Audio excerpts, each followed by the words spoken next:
Dave Livingstone, o célebre missionário e explorador, 1813-1873. Certo comerciante, ao visitar a abadia de Westminster, em Londres, onde se acham sepultados os reis e vultos eminentes da Inglaterra, inquiriu qual túmulo, excluindo o do soldado desconhecido, era o mais visitado. O porteiro respondeu que era o de Dave Livingstone. São poucos os humildes e fiéis servos de Deus que o mundo distingue e honra assim.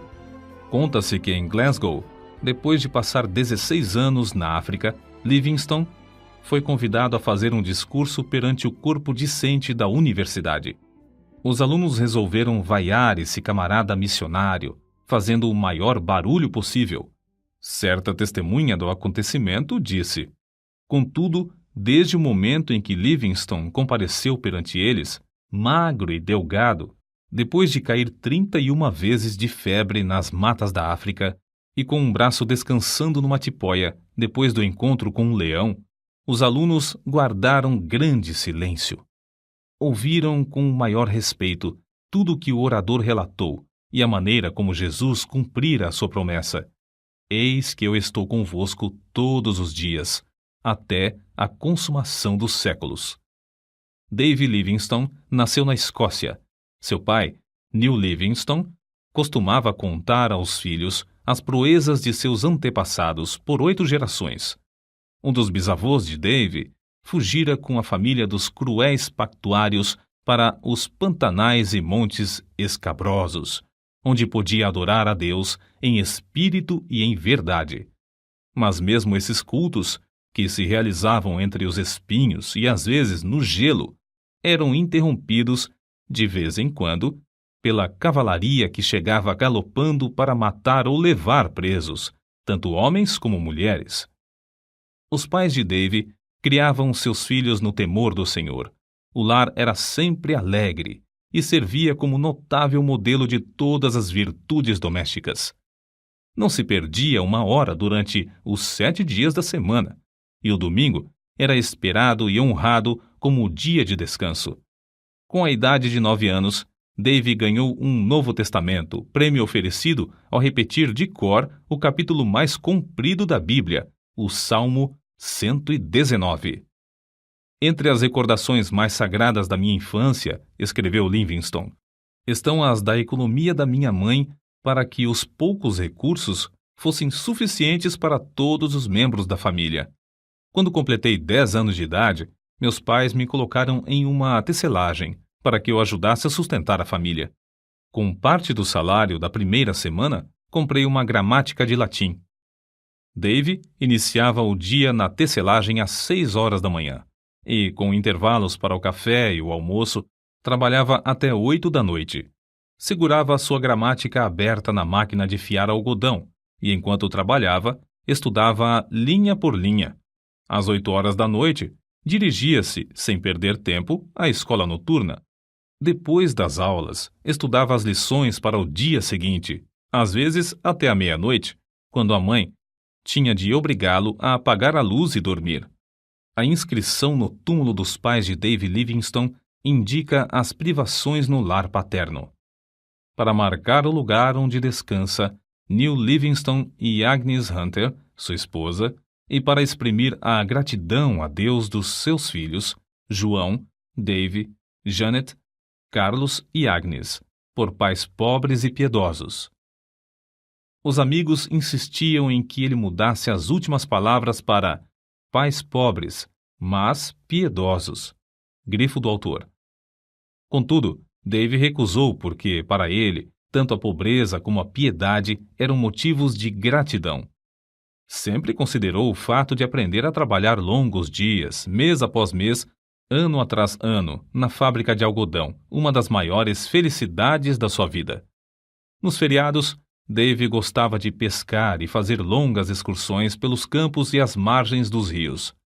Esses passeios extensos lhe serviam tanto de instrução como de recreio.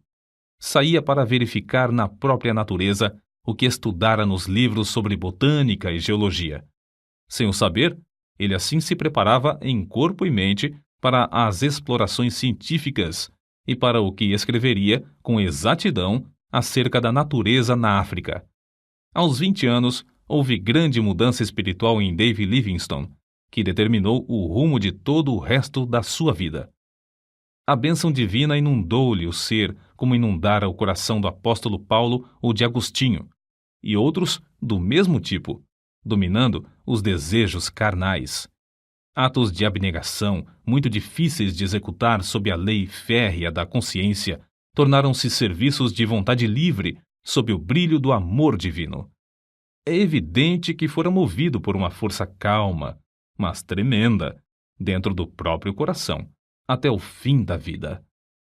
O amor que começou a comovê-lo na casa paterna continuou a inspirá-lo durante todas as longas e enfadonhas viagens pela África e o levou a ajoelhar-se à meia-noite no rancho em Ilala, de onde seu espírito, enquanto ainda orava, voltou ao seu Deus e Salvador.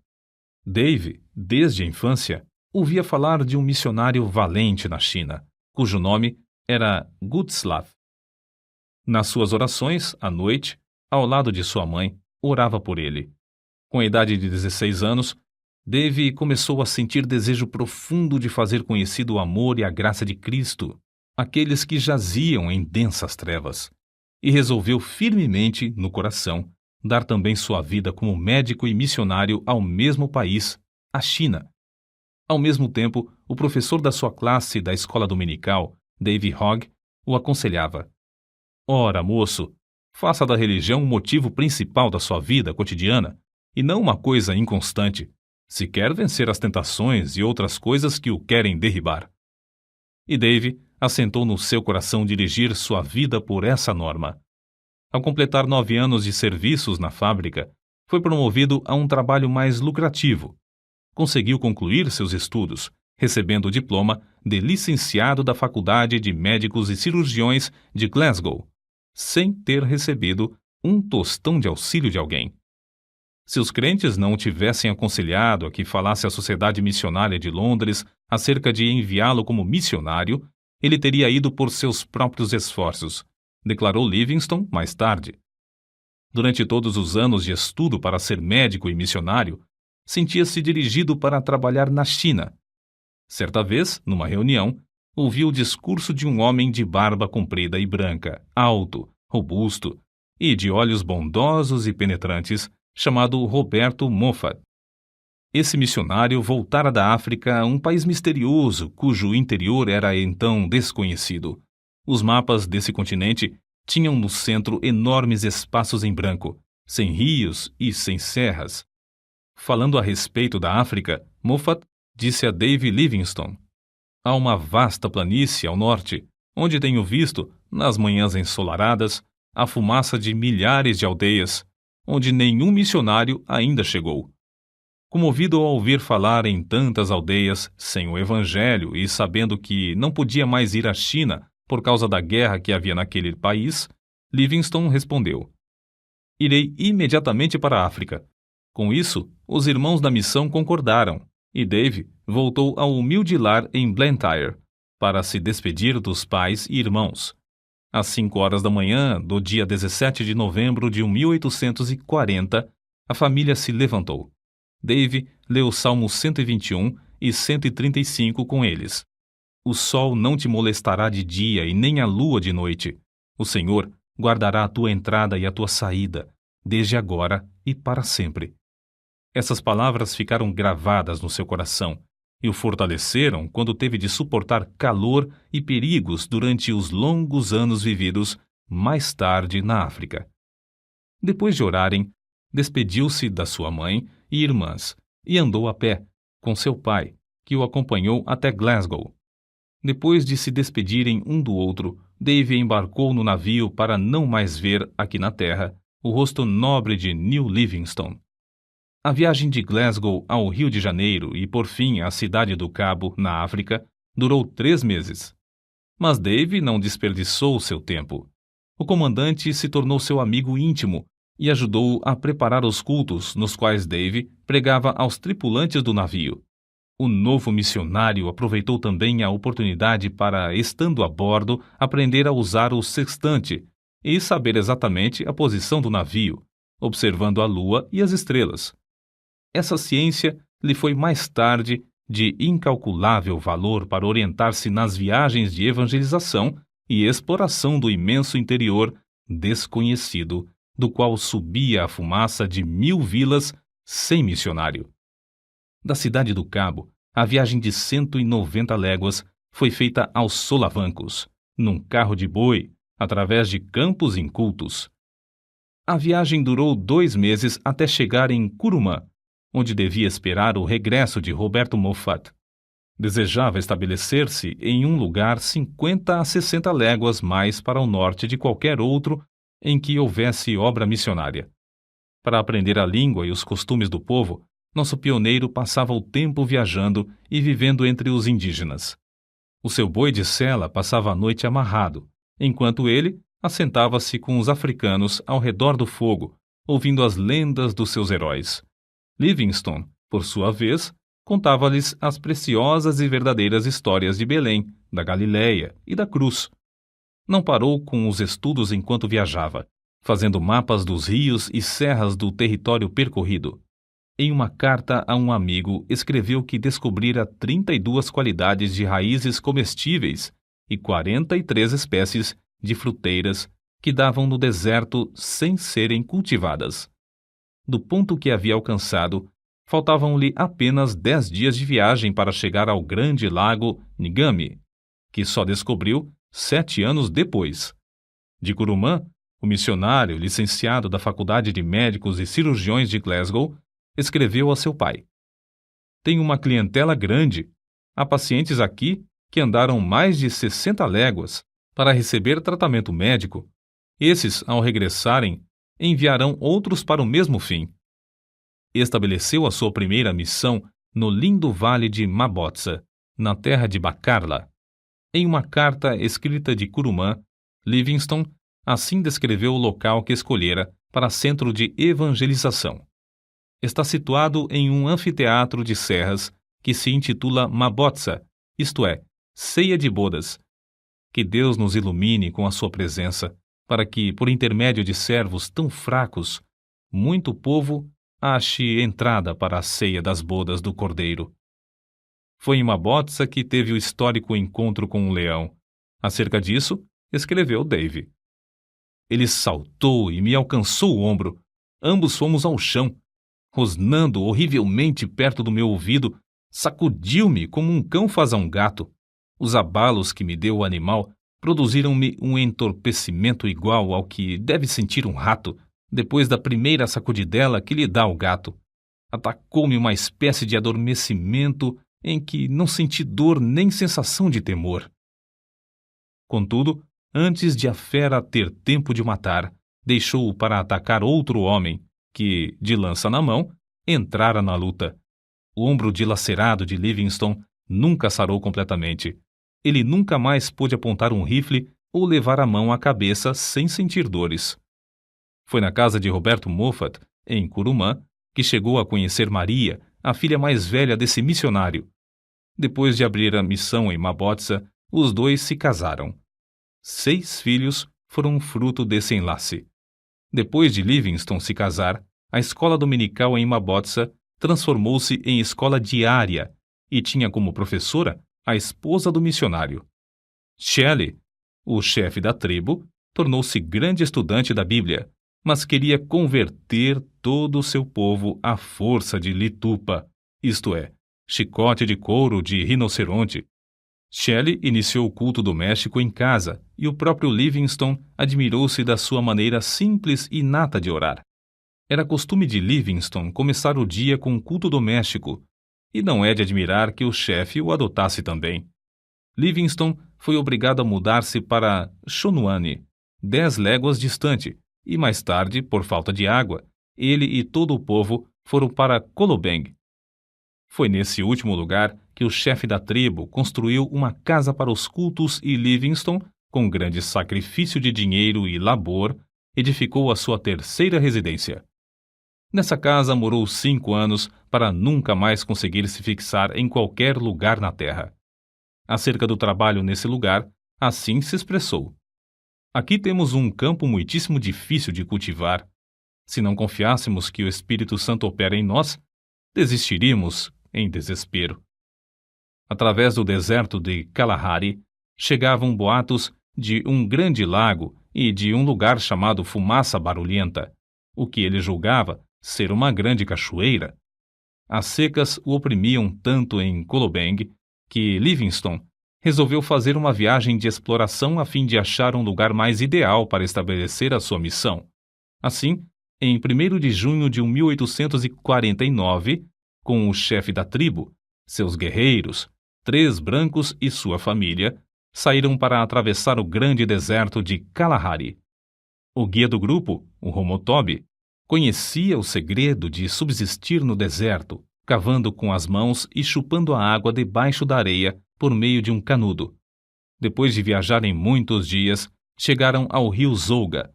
Ao inquirir os indígenas, estes o informaram de que o rio tinha nascente em uma terra de rios e florestas. Livingstone ficou convicto de que o interior da África não era um grande deserto como o mundo de então supunha, e o seu coração ardia com o desejo de achar uma via fluvial. Assim, outros missionários poderiam ir para o interior do continente com a mensagem de Cristo. A perspectiva, escreveu ele, de achar um rio que dê entrada a uma vasta, populosa e desconhecida região aumentou constantemente desde então. Aumentou tanto que, quando por fim chegamos ao Grande Lago, esse importante descobrimento em si mesmo parecia de pouca monta. Foi em 1º de agosto de 1849 que o grupo atingiu o Lago Ngami. Tão grande é esse lago que, de uma margem, não se avista a margem oposta. Sofreram longos dias de cruciante sede sem obter uma gota d'água, mas venceram todas as dificuldades. O curioso é que descobriram o Ngami enquanto outros exploradores mais bem equipados, mas menos persistentes, haviam falhado. As notícias do descobrimento foram comunicadas à Royal Geographical Society, o que lhe votou numa bela recompensa de 25 guinéus, por ter descoberto uma importante terra, um importante rio e um grande lago. O grupo teve de voltar a Kolobeng. Depois de alguns meses, porém, iniciou novamente viagem para o Lago Ngami. Não queria separar-se da sua família e levou-a em um carro de boi. Mas, ao alcançar o rio Zouga, os filhos foram atacados pela febre e ele teve de voltar com a família. Nasceu-lhe uma filha, que morreu logo de febre. Livingstone, contudo, ficou mais firme do que nunca na sua resolução de achar um caminho para levar o evangelho ao interior da África. Depois de descansar alguns meses com a família, na casa de seu sogro em Kurumã, saíram com o propósito de achar um lugar saudável onde pudessem estabelecer uma missão mais para o interior. Foi nessa viagem, em junho de 1851, que descobriu o maior rio da África Oriental, o Zambeze, rio do qual o mundo de então nunca ouvira falar. No seguinte trecho que Livingstone escreveu, descobre-se algo do que tinham de sofrer nessas viagens. Um dos assistentes desperdiçou a água que levávamos no carro e, à tarde, tínhamos apenas um restinho para as crianças. Passamos a noite angustiados e, na manhã seguinte, quanto menos havia de água, tanto mais aumentava a sede das crianças. O pensamento de elas perecerem diante de nossos olhos nos perturbava. Na tarde do 5º dia, sentimos grande alívio quando um dos homens voltou trazendo tanto desse líquido como jamais antes havíamos pensado. Livingstone, convicto de que era a vontade de Deus que saísse para estabelecer outro centro de evangelização, e com indômita fé de que o Senhor supriria todo o necessário para cumprir a sua vontade, avançava sem vacilar. Depois de descobrir o rio Zambeze, Livingstone veio a saber que os lugares saudáveis eram sujeitos a serem saqueados em qualquer tempo por outras tribos. Só nos lugares infestados de doença e febre é que se achavam tribos específicas. Resolveu, portanto, enviar a esposa para descansar na Inglaterra enquanto ele continuava as suas explorações, a fim de estabelecer um centro para a obra de evangelização. via-se forçado a estabelecer tal centro porque os boeres holandeses invadiam o território e, além de roubar as terras e o gado dos indígenas, punham em prática um regime da mais vil escravatura. Livingstone enviou crentes fiéis para evangelizar os povos em redor, mas os boeres acabaram com essa obra, matando muitos dos indígenas e destruindo todos os bens que o missionário possuía em Colobeng. Diante desse quadro, o obreiro levou sua família para a cidade do Cabo, de onde seus queridos embarcaram em um navio para a Inglaterra. Nesse tempo, quando Deus suprira todo o necessário para que a família voltasse à terra natal, declarou: Ó amor divino, eu não te amo com a força, a profundidade e o ardor que convém. A separação da família causou-lhe profunda mágoa, mas dirigiu o rosto heroicamente de novo a socorrer as infelizes tribos do interior da África. Havia 3 motivos que o aconselhavam a fazer uma viagem de exploração.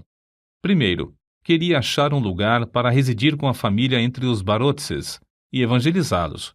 Segundo, a comunicação entre o território dos Barotses e a cidade do Cabo era muito demorada e difícil, e ele queria descobrir um caminho para um porto mais próximo. Terceiro, queria fazer todo o possível para influenciar as autoridades contra o horrendo tráfico de escravos. Foi nessa época da sua vida que Livingstone, por suas proezas, tornou-se conhecido no mundo inteiro. No seu ardor, desejando que Deus lhe poupasse a vida e o usasse em abrir o continente para a entrada do Evangelho, orou assim: Ó Jesus, rogo que me enchas agora com o teu amor e me aceites e me uses um pouco para a tua glória. Até agora não fiz nada para ti, mas quero fazer algo. Ó, eu te imploro que me aceites e me uses, e que seja tua toda a glória. Escreveu mais ainda: Não valeria coisa alguma o que possuo ou o que possuirei, a não ser em relação ao reino de Cristo. Se alguma coisa que tenho pode servir para o teu reino, dar-lhe-ei a ele, a quem devo tudo neste mundo e durante a eternidade. Livingstone atravessou ida e volta o continente africano desde a foz do Zambeze a São Paulo de Luanda. Façanha esta realizada pela primeira vez por um branco. Nas memórias que escrevia diariamente, nota-se como admirava as lindas paisagens de um continente que o mundo julgava ser um vasto deserto. Chegou a Luanda magro e doente. Apesar da insistência do cônsul britânico para que regressasse à Inglaterra, a fim de recuperar a saúde abalada, ele voltou a Zambeze por outro caminho, a fim de levar seus fiéis companheiros até em casa, conforme lhes prometera antes de iniciarem a viagem. Nessa viagem, Livingstone descobriu as magníficas cataratas de Vitória, nome que ele deu às grandes quedas em homenagem à rainha da Inglaterra. Nesse lugar, o rio Zambeze tem a largura de mais de 1 quilômetro. Ali, as águas desse grande rio se precipitam espetacularmente de uma altura de 100 metros. Livingstone continuou a pregar o evangelho constantemente, às vezes a auditórios de mais de 1000 indígenas.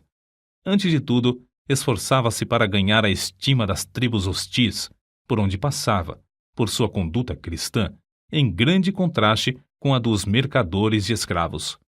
Sozinho, com seus fiéis macololos, caiu 31 vezes de febre nos matagais, durante um período de 7 meses. Mas não era tanto o sofrimento físico. Suas cartas revelam a sua angústia de espírito ao ver os horrores do povo africano massacrado e arrebentado dos seus lares, conduzido como gado para ser vendido no mercado. De um lugar alto onde subiu, contou 17 aldeias em chamas, incendiadas por esses nefandos mercadores e seres humanos. Prometera à sua esposa reunir-se com a família depois de 2 anos. Mas passaram-se 4 anos e meio antes que ela recebesse qualquer notícia dele. Por fim, após uma ausência de 17 anos da pátria, regressou à Inglaterra. Voltou à civilização e à sua família como quem volta da morte. Antes de desembarcar, soube que seu querido pai falecera. Em toda a história de Livingstone, não se conta um acontecimento mais comovente do que o seu reencontro com a esposa e filhos. Na Inglaterra, foi aclamado e honrado como heróico descobridor e grande benfeitor da humanidade. Os diários publicavam os seus atos de bravura. As multidões afluíam para ouvi-lo contar a sua história, como relata este trecho de sua biografia. O Dr. Livingstone era muito humilde. Temia passear nas ruas, receando ser atropelado pelas massas. Certo dia, na Regent Street, em Londres, foi apertado por tão grande multidão que só com grande dificuldade conseguiu refugiar-se num táxi. Pela mesma razão, evitava ir aos cultos. Certa vez, desejoso de assistir ao culto, meu pai persuadiu-o a ocupar um assento debaixo da galeria, em um lugar não visível ao auditório. Mas foi descoberto e o povo passou por cima dos bancos para cercá-lo e apertar-lhe a mão. Uma das muitas coisas que levou a efeito, enquanto na Inglaterra, foi a de escrever seu livro. Viagens Missionárias alcançou enorme circulação e produziu mais interesse da questão africana do que qualquer movimento anterior. Em março de 1858, com a idade de 46 anos, Livingstone, acompanhado de sua esposa e filho mais novo, Osvaldo, embarcou novamente para a África. Deixando os dois na casa do sogro, o missionário Moffat, Livingstone continuou as suas viagens. No ano seguinte, descobriu o lago Nyassa. Recebeu também uma carta da esposa da casa de seus pais em Curumã, informando-o do nascimento de mais uma filha. A menina já estava há quase um ano no mundo quando o pai soube do seu nascimento.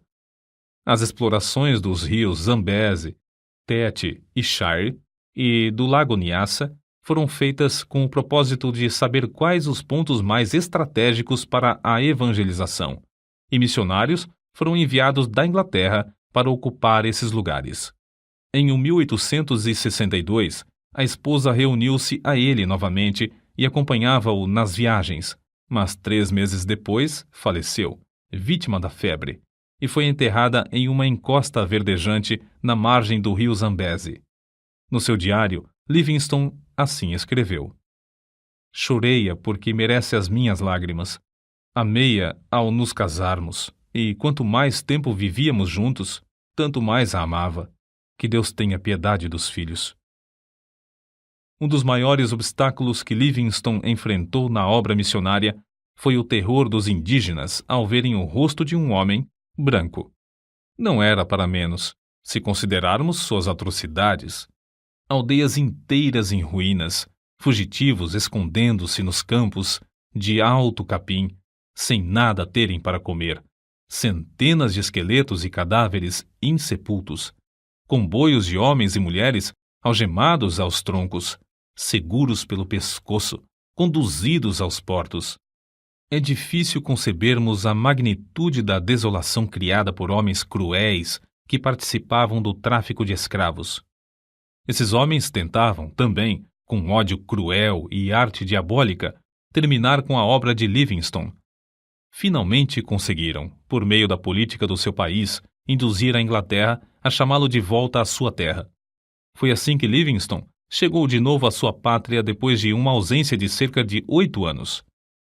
Os crentes e amigos na Inglaterra, animados pela visão de Livingstone, começaram a orar e enviar-lhe dinheiro para continuar sua obra no continente negro. O nosso herói desembarcou pela 3ª e última vez na África, em Zanzibar. Na expedição que iniciou em Zanzibar, descobriu os lagos Tanganyika, 1867, Moero, 1867, e Bangueolo, 1868. Passou 5 longos anos explorando as bacias desses lagos. A oração e a palavra de Deus foram o seu sustento espiritual durante esses anos de provações, que sofria por parte dos negociantes de escravos. Resolveu, então, fazer o possível para descobrir as nascentes do rio Nilo e solver um problema que durante milhares de anos havia zombado dos geógrafos. Sabia que se descobrisse as nascentes do famoso Nilo, o mundo todo lhe daria ouvidos acerca da chaga aberta na África, o comércio de escravos. É interessante conhecer o que ele escreveu. O mundo acha que busco fama, porém, eu tenho uma regra, isto é, Não leio coisa alguma sobre os elogios que me fazem. Ele sabia que, ao findar a escravatura, o continente se abriria para deixar entrar o Evangelho. Durante os longos intervalos de tempo em que uma carta e outra era recebida na Inglaterra, vindas do coração da África, circularam boatos de que Livingstone morrera. Não só os homens que traficavam escravos queriam matá-lo, mas também muitos dos próprios indígenas, por não acreditarem existir um homem branco que fosse amigo de coração. Ele mesmo contou muitos fatos relacionados às ciladas na terra do Maniuema para o matarem. Nesse lugar, ele escreveu no seu diário: "Li toda a Bíblia 4 vezes, enquanto estive em Maniuema. Na solidão, achou grande conforto nas Escrituras. Reconhecia sempre a possibilidade de perecer nas mãos dos inimigos, mas sempre respondia à insistência dos amigos com esta pergunta: não pode o amor de Cristo constranger o missionário a ir onde a traficância leva o mercador de escravos?" Pela primeira vez, nas milhares de léguas que caminhou, os pés do pioneiro falharam. Obrigado a ficar algum tempo em uma cabana, todos os seus companheiros o abandonaram, à exceção de 3 que permaneceram com ele. Reduzido a pele e ossos por causa da grave doença que sofrera em Maniuema, por fim, chegou a Ujiji. Não tinha recebido cartas havia 2 anos e esperava receber também as provisões que enviara para lá. Contudo, as cartas não haviam chegado. Com o corpo enfraquecido e destituído de roupas e alimentos, veio a saber que lhe tinham roubado tudo. Nessa situação, ele escreveu: "Na minha pobreza, senti-me como o homem que, descendo de Jerusalém a Jericó, caiu nas mãos de ladrões. Não tinha esperança de que sacerdotes, levitas ou o bom samaritano viessem em meu socorro. Entretanto, quando minha alma se achava mais abatida, o bom samaritano já estava bem perto de mim." O bom samaritano era Henrique Stanley, enviado pelo New York Herald devido à insistência de muitos milhares de leitores desse jornal, pois queriam saber ao certo se Livingstone ainda vivia, ou, no caso de ter morrido, para trazer seu corpo. Stanley passou o inverno com Livingstone, mas este recusou-se a ceder aos apelos do jornalista para que voltasse à Inglaterra. Livingstone podia voltar e descansar entre amigos, com todo o conforto, mas preferiu ficar e realizar seu anelo de abrir o continente africano ao Evangelho. A sua última viagem foi para Luapula, pois desejava verificar se esse rio era a nascente do Nilo ou do Congo. Nessa região, chovia incessantemente. Livingstone sofria dores atrozes. Dia após dia, tornava-se-lhe mais e mais difícil caminhar. Foi então carregado pela primeira vez pelos fiéis companheiros Suzy Schumann e Jacob Wainwright, todos indígenas. No seu diário, as últimas notas que escreveu dizem: "Cansadíssimo fico. Recuperada a saúde. Estamos nas margens do Mililamo." Chegaram à aldeia de Chitambo, em Ilala, onde Suzy fez uma cabana para ele. Nessa cabana, a 1º de maio de 1873, fiel Suzy achou seu bondoso mestre de joelhos ao lado da cama, morto. Orou enquanto viveu e partiu deste mundo orando. Os 2 fiéis companheiros, Suzy e Schumann, enterraram o coração de Livingstone debaixo de uma árvore em Chitambo, secaram e embalsamaram o corpo e o levaram até a costa, viagem que durou alguns meses e exigiu que passassem pelo território de várias tribos hostis. O sacrifício desses valentes filhos da África, sem terem qualquer propósito de remuneração, não será esquecido por Deus nem pelo mundo. O corpo, depois de chegar em Zanzibar, foi transportado para a Inglaterra, onde foi sepultado na abadia de Westminster, entre os monumentos dos reis e heróis daquela nação. Não havia dúvida quanto ao corpo de Livingstone. Era fácil de identificar. O osso de cima do braço esquerdo tinha distintamente as marcas dos dentes do leão que o atacara.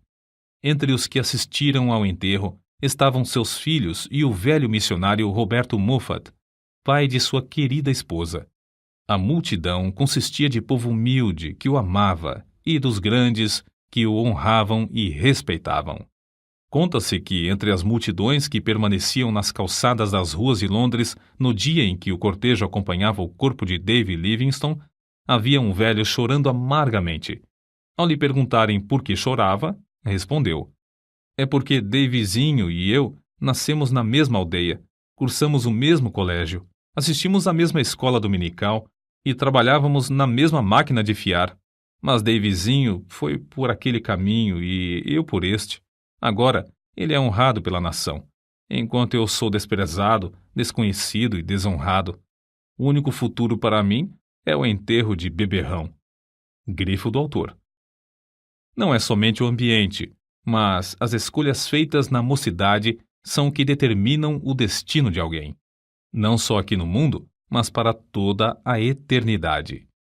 Quando Livingstone falou aos alunos da Universidade de Cambridge, em 1857, disse: "Por minha parte, nunca cesso de me regozijar por Deus ter me apontado para tal ofício. O povo fala do sacrifício de eu passar tão grande parte da vida na África. Será sacrifício pagar uma pequena parte da dívida, dessa dívida que nunca poderemos liquidar, do que devemos ao nosso Deus? É sacrifício aquilo que traz a bendita recompensa de saúde, o conhecimento de praticar o bem, a paz de espírito e a viva esperança de um glorioso destino? Longe esteja tal ideia. Digo com ênfase: não é sacrifício. Nunca fiz sacrifício. Não devemos falar dos nossos sacrifícios ao nos lembrarmos do grande sacrifício que fez aquele que desceu do trono de seu Pai, nas alturas, para se entregar por nós. Se Livingstone não tivesse adoecido, teria descoberto as nascentes do Nilo. Durante os 30 anos que passou na África, nunca se esqueceu do seu alvo principal, que era levar Cristo aos povos desse obscuro continente. Todas as viagens que realizou foram viagens missionárias. Gravadas no seu túmulo podem ser lidas estas palavras: "O coração de Livingstone jaz na África. Seu corpo descansa na Inglaterra, mas sua influência continua." Gravados para sempre na história da Igreja de Cristo estão os grandes êxitos obtidos na África por Livingstone, durante um período de mais de 75 anos depois de sua morte. Êxitos inspirados, em grande parte, pelas orações e persistência desse eminente servo de Deus, que foi fiel até a morte.